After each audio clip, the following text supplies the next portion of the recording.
बिस्मिल्लाहिर्रहमानिर्रहीम। अस्सलाम वालेकुम डियर स्टूडेंट्स। आज के हमारे इस लेक्चर में हमने एक्सरसाइज 4.2 फर्स्ट ईयर मैथमेटिक्स का हमारे पास सीक्वेंसेस एंड सीरीज वाले चैप्टर में से क्वेश्चन नंबर 4 है। काफ़ी इंटरेस्टिंग, मज़ेदार और आसान सा हमारे पास ये क्वेश्चन है। क्वेश्चन क्या कहता है, फाइंड 25th टर्म। क्या फाइंड आउट करना है? 25th term of the sequence. हमारे पास एक सीक्वेंस दिया गया है। इस क्वेश्चन को अगर मैं आपको आसान करके समझा सकूं, एक सीक्वेंस दिया गया है 1, उसके बाद 2 -1 है, 3 -2y है। कहता है अगर ये 25 तक पहुंचे, 1 2 3 25 तक पहुंचे तो हमारे पास यहां पर वैल्यू क्या आएगी, वो वैल्यू हमने फाइंड आउट करके देना है। इसी वजह से यहां पर लिखा गया है कि 25th टर्म को हमने फाइंड आउट करना है। स्टार्ट करते हैं इस क्वेश्चन को। ये पैटर्न पहले भी हम कर चुके हैं, तो यहां पर फिर से हमने फॉलो करना है। सिंपल सा इसका प्रोसेस है। हमने सबसे पहले क्या लिखा, सॉल्यूशन।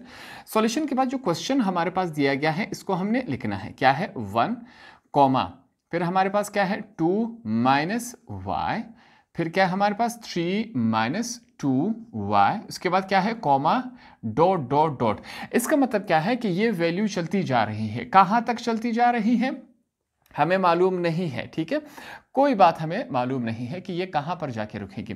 क्वेश्चन में हमसे ये पूछा गया कि 1 2 3 4 5 6 करते करते जब 25 तक पहुंचेगा तो हमारे पास y की वैल्यू क्या होनी चाहिए, ये हमने फाइंड आउट करना है, ठीक है। तो यहां पर सबसे पहले हम क्या लिखेंगे, हमने लिखना है a1। a1 को हम इस फिगर में से हमने सीखा था, जो पहला नंबर होगा उसे हम a1 एज a1 लेंगे। यहां पर हमने इसे ले लिया। ये बात क्लियर हो गई। सेकंड हमने लेना है डी। डी से क्या मुराद है? डिफरेंस। किसका डिफरेंस? इन दोनों के बीच में क्या डिफरेंस आ रहा है और इन दोनों के बीच में क्या डिफरेंस। डिफरेंस एक ही आएगा, ठीक है। अगर हम इन दोनों का चेक करें या इन दोनों का, डिफरेंस हमेशा एक ही आएगा, इससे कोई फर्क नहीं पड़ता। तो हम इन दोनों का डिफरेंस चेक करते हैं। कैसे चेक होगा? सबसे पहले हम बड़ा फिगर लिख लेते हैं। 2 -y माइनस होगा। डिफरेंस को चेक करने के लिए हम माइनस इस्तेमाल करते हैं, ठीक है। इसमें से ये माइनस करेंगे तो हमारे पास इन दोनों का डिफरेंस आ जाएगा कि इन दोनों में क्या फर्क आ रहा है, क्या डिफरेंस है। यहां पर करते हैं हम, देखें मैं लिखूंगा, सॉरी इसी तरह हम लिखेंगे कि 2, मैं लिखूंगा 2 -1, ठीक है। जो नंबर्स हैं इनको एक साथ लिखा हमारे पास, ये इस फॉर्म में आया। 2 में से 1 गया, हमारे पास क्या रह जाएगा, ये हमारे पास 1 रह जाएगा।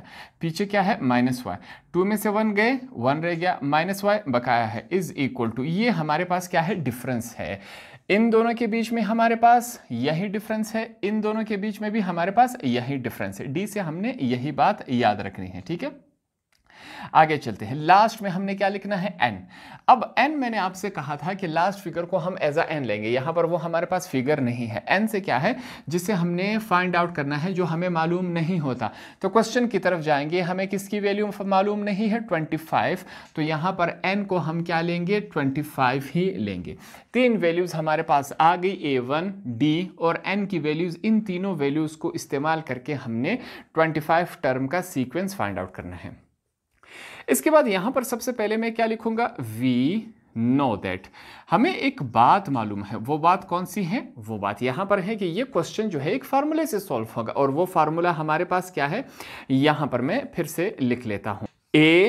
an is equal to a1 plus n -1 और साथ में क्या था? d। ये हमारे पास फार्मूला था, इससे पहले भी हम इस्तेमाल कर चुके थे, ठीक है। अब यहां पर क्या है? a, n की जगह उसकी वैल्यू लिखेंगे जो कि हमारे पास क्या है? 25 हमने लिख लिया। a1 की वैल्यू हमारे पास क्या है? 1 है, पॉजिटिव साइन डाल देंगे।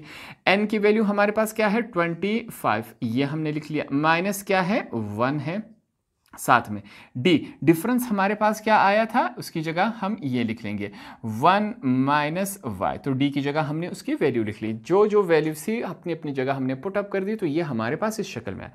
फिर से हमने लिखना है a25 is equal to 1 plus 25 में से जब 1 कैंसिल हो जाएगा तो हमारे पास क्या वैल्यू रह जाएगी? 24 वैल्यू रह जाएगी। यहां पर 1 -y अभी तक बाकी है। अब नेक्स्ट स्टेप में हमने क्या करना है? 24 को इस ब्रैकेट के साथ मल्टीप्लाई करना है, पहले 1 के साथ फिर -y के साथ। देखते हैं हमारे पास क्या रिजल्ट शो करता है। ए 25 इज इक्वल टू 1 लिखूंगा, प्लस है साथ में 24 1s are 24, plus minus minus 24 जब y के साथ मल्टीप्लाई होगा 24y, ये हमारे पास इस शक्ल में आएगा। इनको आपस में ऐड करवा लेते हैं, यहाँ पर हमारे पास कुछ एडिशन हो रही है। 24 में 1 ऐड कर दें 25 आएगा, माइनस 24y, ये हमारे पास क्या है, आंसर है। एक दफ़ा फिर हम क्वेश्चन की तरफ चलेंगे। क्वेश्चन में हमारे पास ये क्वेश्चन दिया गया था, कहता है 1 2 3 करते करते हमारे पास एक सीक्वेंस है, जब ये 25 तक पहुंचेगा तो y के साथ क्या वैल्यू आएगी, ये हमने फाइंड आउट करना था। तो जब ये 25 तक पहुंचा हमारे पास y के साथ क्या आया, 24 आया, ये हमारे पास सीक्वेंस है। तो 25th टर्म की हमने सीक्वेंस फाइंड आउट कर ली 24y, ये मुकम्मल हमारा आंसर है। ठीक है, होप आपको ये वाला क्वेश्चन भी आसानी से समझ आ गया होगा।